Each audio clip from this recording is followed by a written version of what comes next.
Masjid itu menjadi tempat yang sepi anak-anak. Kebanyakan anak kita habis waktunya di sekolah. Ada namanya full day schooling, bahkan boarding school. Banyak orang tua mampu sanggup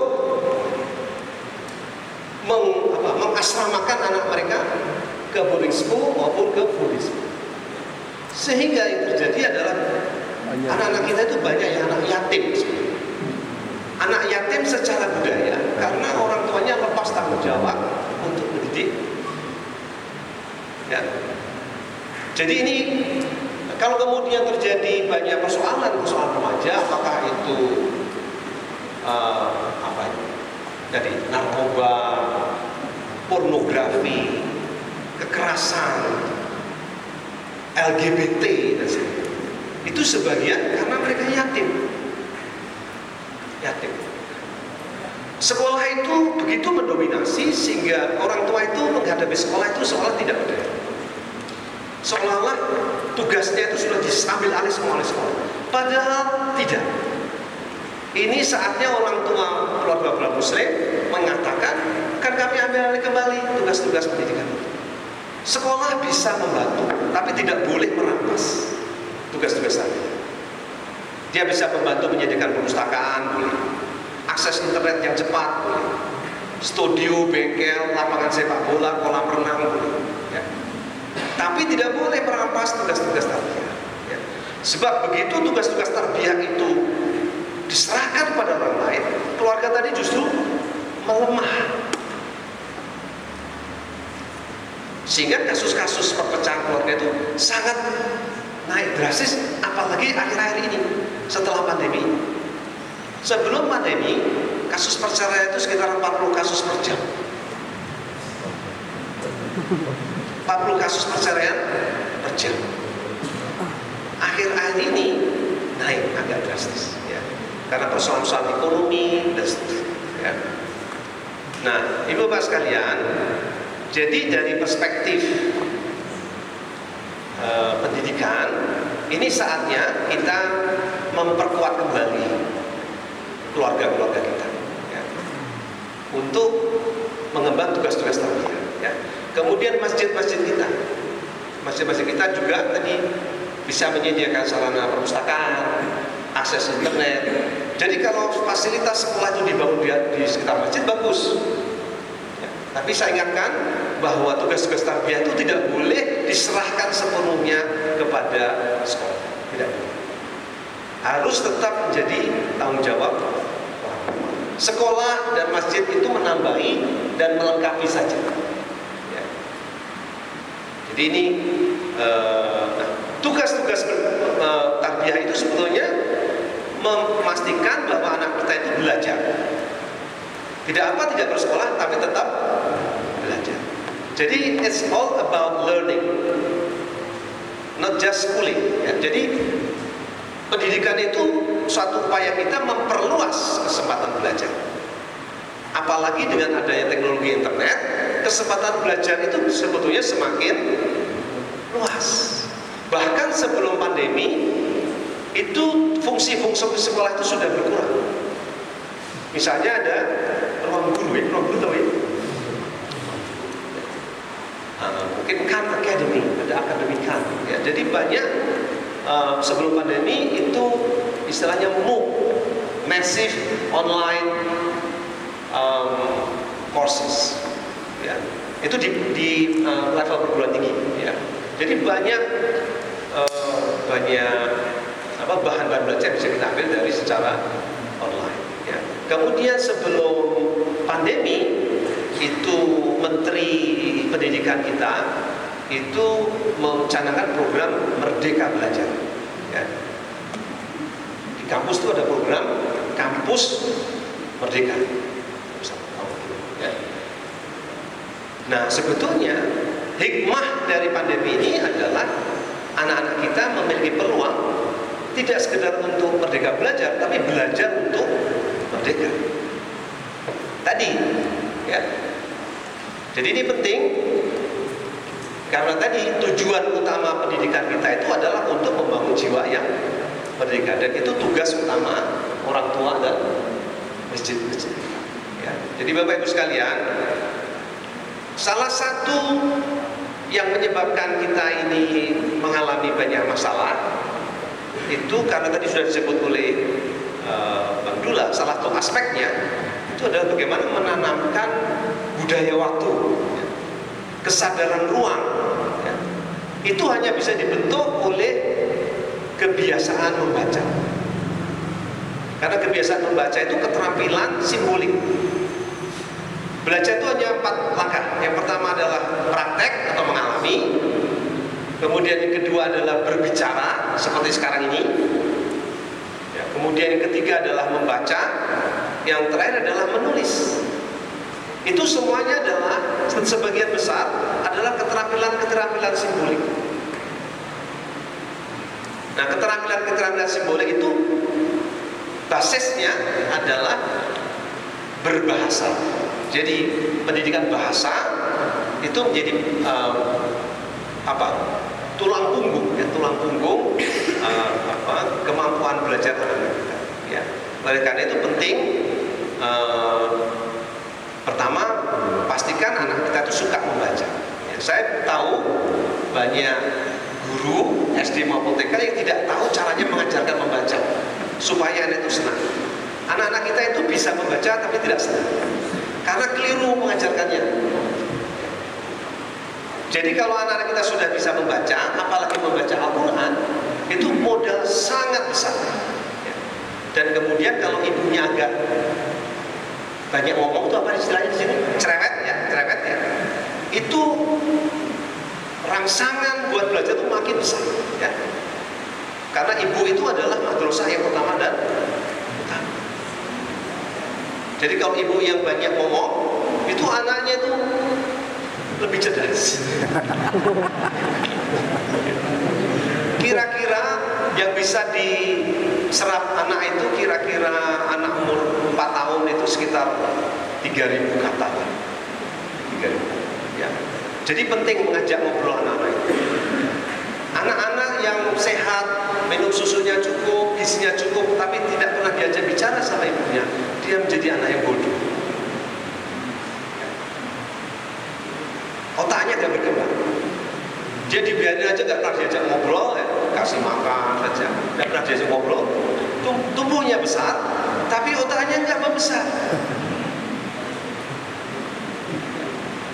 Jadi ngajak bicara itu penting. Keterampilan mendengar, bicara itu sangat penting. Begitu anak itu bisa mulai menirukan apa yang dikatakan ibunya dan memahami arti katanya, dia bisa mulai diajarkan membaca. Dia bisa bersuara dan memahami yang dibicarakan, berarti dia bisa diajari membaca. Pastikan anak-anak kita itu belajar membaca supaya dia senang, bukan sekedar bisa membaca. Karena saya tahu ada metode jewer, ya. Kalau nggak bisa baca dijewer, ya. Lalu kalau perlu dijiwit. Jewer itu lumayan, kalau jiwit lebih sakit, ya. Akibatnya anak-anak kita bisa, tapi nggak suka. Jadi hindari kekerasan pada saat mengajarkan. Hindari. Pastikan anak kita itu senang dengan pengalaman membaca pertama yang menyenangkan.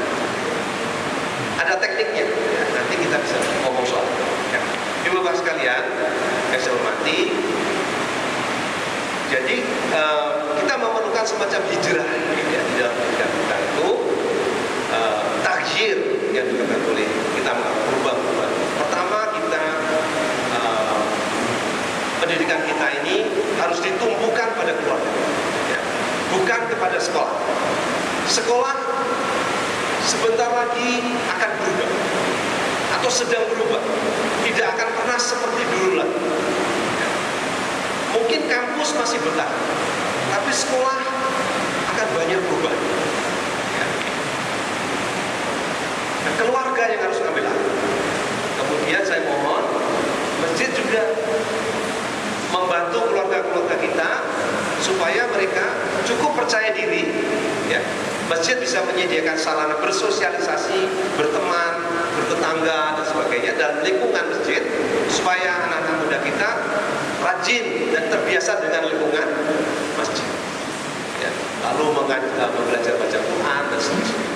Jadi ini bagian upaya kita untuk mentransformasi sehingga masa depan kita bisa memastikan bahwa Indonesia dan umat Islam itu diwarnai oleh narasi-narasi Islam dan Indonesia. Ini adalah keterampilan simbolik yang itu hanya bisa dilakukan oleh tingkat literasi yang tinggi. Tingkat literasi yang tinggi itu berarti memiliki kemampuan simbolik yang tinggi. Entah dengan menggunakan bahasa Sunda, entah menggunakan bahasa Indonesia, entah menggunakan bahasa. Kita pastikan kisah tentang Indonesia itu tidak didominasi oleh orang lain, oleh orang asing apalagi, dan orang-orang kafir. Kita pastikan kita isi republik ini dengan narasi-narasi Islam. Saya kira demikian sebagai pengantar. Qulu qouli hadza wa astaghfirullaha lakum wastaghfiruhu innahu huwal ghafurur rahim. Assalamualaikum warahmatullahi wabarakatuh. Warahmatullahi wabarakatuh. Alhamdulillah, barusan kita telah mendapatkan pencerahan dari Profesor Daniel Muhammad Rashid terkait dengan situasi kondisi pendidikan di negeri kita. Kemarin Ustaz Abdullah di Masjid Darul Dakwah menyampaikan materi pendidikan nasional itu dalam krisis. Jadi memang ini sangat-sangat mengkhawatirkan. Nah, di tengah-tengah kita hadir juga Ustaz Muhammad Ahwan. Beliau Ketua Bidang Bela Agama Bangsa dan Negara MPUI. Ini bidang bela agama bangsa dan negara ini telah beberapa kali melakukan pertemuan silaturahim dengan para tokoh ulama yang bukan hanya di Jakarta, di Bandung, tapi juga di berbagai tempat, mencoba untuk mengkonsolidasikan dan mengkomunikasikan terkait dengan bagaimana perspektif, keinginan, harapan daripada ulama umat dan tokoh terhadap situasi yang ada di negeri ini. Dan nanti kita dengarkan bagaimana pandangan-pandangan beliau dalam mensikapi situasi kita ini. Sudah 75 tahun merdeka. Jadi dari Indonesia proklamasi itu sekarang 75 tahun. Namun kondisi kaum muslimin sebagaimana yang kita rasakan hari ini ternyata tidak berbanding lurus dengan sumber daya alam yang kita miliki, dengan narasi-narasi yang bahwa umat Islam itu adalah kuntum khairu ummatin ukhrijat linnas. Nah, ini Ustaz Ahmad akan menyampaikan kira-kira langkah seperti apa yang akan kita lakukan dalam menjaga mengisi negara kesatuan Republik Indonesia. Kepada Ustaz Muhammad Ahwan, waktu dan tempat dipersilakan. Tidak pakai menit, tidak pakai. Oh iya, kurang lebih 15 menit. Assalamualaikum warahmatullahi wabarakatuh. Alhamdulillah, wassalatu wassalamu ala rasulillah wa ala alihi wa man wala, amma ba'd. Para alim ulama, tokoh-tokoh masyarakat, ibu-ibu yang dirahmati Allah, alhamdulillah kita bisa bermuwajahah. Mudah-mudahan majelis ini senantiasa mendapat naungan rahmat Allah Subhanahu wa taala. Tadi itu sudah dijelaskan sedikit tentang MPUI. Sejarahnya, kronologisnya seperti itu. Tujuan daripada MPUI adalah mewujudkan kepemimpinan ulama. Kenapa? Aksi 212 kemarin belum ditandem aja sudah demikian menggetarkan. Al-haqqu bila nidam yang libubatil bin. Kebenaran kalau tidak diorganisir itu akan dikalahkan kebatilan yang diorganisir dengan rapi. Oleh karena itu MPU salah satu tujuan utamanya adalah mewujudkan kepemimpinan ulama. Kenapa demikian? Tadi itu sudah dijelaskan oleh Ustaz Abdullah, kerusakan akidah itu adalah sumber segala-galanya. Sumber kerusakan di rumah tangga, masyarakat, dan negara. baik nanti pendidikan segala macam.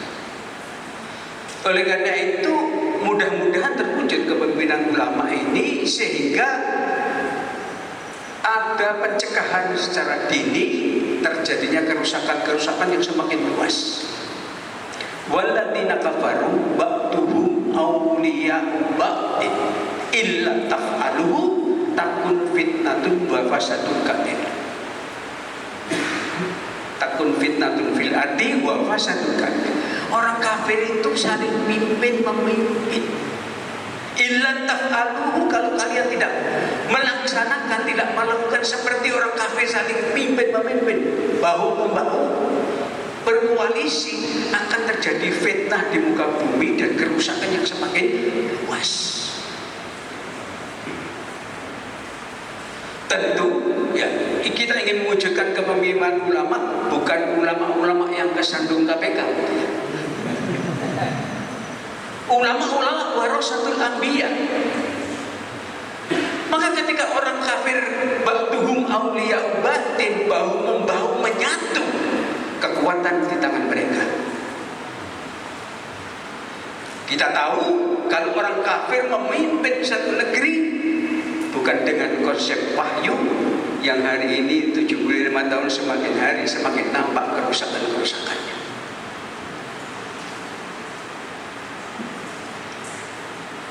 Kenapa demikian? Karena orang kafir itu mengelola satu negeri bukan dengan konsep wahyu tapi konsep hawa nafsu. Ini bisa dibayangkan di dalam Al-Quran ketika Ratu Bilqis menerima surat dari Sulaiman, yang dibayangkan Sulaiman itu satu raja yang kuat, punya pasukan yang tidak dikalahkan. Dia berkata, qalat innal muluka idza dakhalu qaryatan afsaduha wa aja'alu a'izzatan wa ja'alu ahliha a'izzatan adilatan wa ja'alu ahluha a'izzatan adilatan. Pemimpin itu, raja itu kalau sudah menguasai satu negeri, di surat An-Naml itu katanya, afsaduha, mesti membuat kerusakan. Karena dibayangkan Raja Sulaiman itu raja yang kuat, rusak. Hari ini sudah semakin nampak. Kalau kepemimpinan kita biarkan di tangan mereka, Indonesia tinggal namanya. Maka kita berupaya berjuang mewujudkan kepemimpinan ulama.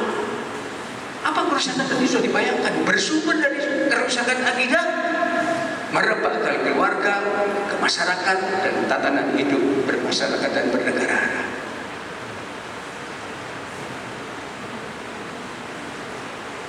Membuat kerusakan ketika menguasai negeri, membuat kerusakan dan menjadikan penduduknya yang mulia itu menjadi rendah. Dulu waktu ada bantuan langsung tunai, saya membaca artikel komentar wartawan asing. Kok bangsa Indonesia mendidik bangsanya jadi pengemis begitu? Dapat 100.000, nenek-nenek harus antri sampai ada yang mati. Kemarin saya waktu didatangi dari Bais Letkol Faisal Ramadan kemarin, ya, itu saya sampaikan begitu. Sekarang begini, kenapa ketika mereka bagi-bagi uang dari mobil disebar-sebar begitu, yang dapat yang kuat, di tempat lain akan terlibat kecemburuan sosial. Yang dulu zaman Pak SBY aja begitu sudah mendapat komentar seperti itu, apalagi ini aktivitas sosial apa pencitraan? Lebih seperti kita ngasih makan ayam, tidak ada harga. Rusak. Oleh karena itu mudah-mudahan terwujudnya kepemimpinan ulama warasatul anbiya, insya Allah negeri ini akan diselamatkan. Kerusakan luar biasa. Maka para hadirin yang dirahmati Allah, ya. Kan ini sudah disebutkan oleh Ustaz Asy, kita ini sangat beruntung menjadi umat terakhir, umat akhir zaman yang 14-15 abad yang lalu diberi predikat oleh Allah, kuntum khaira ummat ukhrijat lin-nas ta'muruna bil ma'ruf wa tanhauna 'anil munkar. Tapi nasibnya tidak seindah apa yang dikatakan di dalam Quran. Kita jadi bulan-bulanan. Kenapa begitu? Kalian adalah sebaik-baik umat yang dimunculkan Allah di tengah-tengah manusia. Kalian selalu amar ma'ruf nahi mungkar dan beriman kepada Allah. Bukan amar ma'ruf nahi mungkar, malah menjadi pelaku kemungkaran. Jadi saya katakan umat ini mengalami pergeseran nilai. Saya merujuk kepada sabda junjungan kita Nabi besar Muhammad sallallahu alaihi wasallam. An Mu'ad, dari Mu'ad, ini hadis yang diabarkan oleh Abu Nu'aim. Dari Mu'ad, antumul yaum, di depan para sahabat, hei kalian para sahabat, antum al yaum, hari ini ala bayyinatin min rabbikum, berada dalam posisi yang jelas dalam kebenaran yang datang dari Rabb kalian. Ta'muruna bil ma'ruf wa tanhauna 'anil munkar wa tujahiduna fillah. Kriterianya begitu. Sebaik-baik umat itu selalu menjadi pelopor amar ma'ruf nahi munkar dan jihad fisabilillah. Summa, ini ya yang memperhatikan. Kemudian kata Rasulullah SAW, yudhiru fikum sakrataini, muncul di tengah-tengah kalian dua hal yang memabukkan. Sakrat. Orang mabuk itu antara sadar dan tidak. Kalau pingsan tidak dituntut oleh Allah. Antara sadar dan tidak. Pertama, sakratuhul jahli wa sakratuhul ais. Mabuk cinta kebodohan. Gak gandrung menuntut ilmu. Kurang semangat kalau menuntut ilmu. Sebab apa? Kita harus sadari hidup 15 abad yang lalu sekarang, ya, apalagi jauh dari sumbernya, tentu informasi-informasi tentang Islam ini sangatlah terbatas, tidak sebagaimana generasi awal yang mendapat langsung dari sumbernya. Nah, kalau kita males, tidak tafaqahu fiddin, ya sangat terbatas keilmuan kita tentang Islam, sehingga nggak paham, tidak memahami Islam secara komprehensif. Bulan lalu waktu di Bandung juga begitu. Salah satunya begitu. Bodoh, nggak ngerti Islam. Ya. Ketika ada orang yang jidatnya hitam, ininya cingkrang, awas. Pak polisi ada tugas begitu, ditangkap aja karena dia nggak ngerti Islam. Padahal itu adalah simbol-simbol orang yang taat kepada Allah. Sakratuhul jahli wa sakratuhul ais. Mabuk karena cinta dunia. Ketika melaksanakan perintah-perintah Allah bukan orientasinya lillahi ta'ala, tapi kepentingan-kepentingan dunia. Keikhlasannya dipertanyakan hanya untuk kepentingan. Saya katakan kepada yang datang-datang ke rumah, selama ada kepentingan bukan kepentingan kemaslahatan rumah tangga, sudah negara ini akan hancur. Yang benar juga dikatakan salah. Begitu. Dua penyakit, saya katakan dua penyakit kronis ini yang harus dibabat habis. Ini tugas kita semua. Memberantas kebodohan tentang Islam, kita harus memahami Islam secara kafah. Kemudian lillah, ikhlas, keikhlasan di dalam melaksanakan perintah-perintah Allah. Jangan orientasinya dunia. Saya katakan kemarin ya, mestinya hidup itu untuk Islam. Sekarang hidup dari Islam. Kalau orang Muhammadiyah adalah ya hidup dengan Muhammadiyah, jangan hidup dari Muhammadiyah. Kita banyak begitu. Saya juga sering mengkritisi, coba.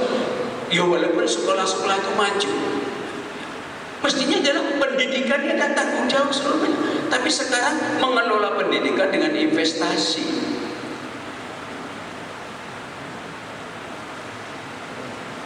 Di Bandung ini katanya ada sekolah masuk pertama 75, di Malang 65, coba. Karena investasi. Sehingga apakah terjangkau dengan rakyat miskin? Maka kalau kepemimpinan tidak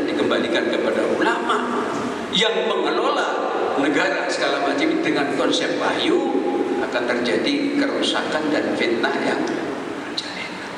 Terus kembalikan begitu. Maka dua penyakit tadi ya. Ketika mereka melaksanakan amalan itu imbang karena tidak paham Islam atau hanya kepentingan dunia. Fayatakhawaluna an dzalik, sehingga kamu bergeser dari ala bayyinatin min rabbik, berada di dalam posisi yang jelas kebenaran, jadi bergeser. Memahami Islam tidak komprehensif. Maka al-qaimuna bi kitabillahi was sunnah, barang siapa bisa menghidupkan kitabullah was sunnah dalam kondisi seperti lahum ajrun khamsina siddiqah, dia akan mendapat pahala 50 orang yang sidik. Minna au minhum ya Rasulullah, 50 orang seperti kami atau seperti mereka? La bal minkum. Mudah-mudahan kita termasuk begitu ya. Kualitas kita hari ini di tengah-tengah fitnah seperti ini, kita bisa menghidupkan sunnah kitabullah wa sunnah. Nilai kualitas kita sama dengan 50 sahabat. Kemudian perhatian rahimakumullah ya, kerusakan yang sedemikian rupa. Kita berupaya mewujudkan kepemimpinan lewat MPU ini ya. Kerusakan-kerusakan ini tanggung jawab siapa sih? Apa disalah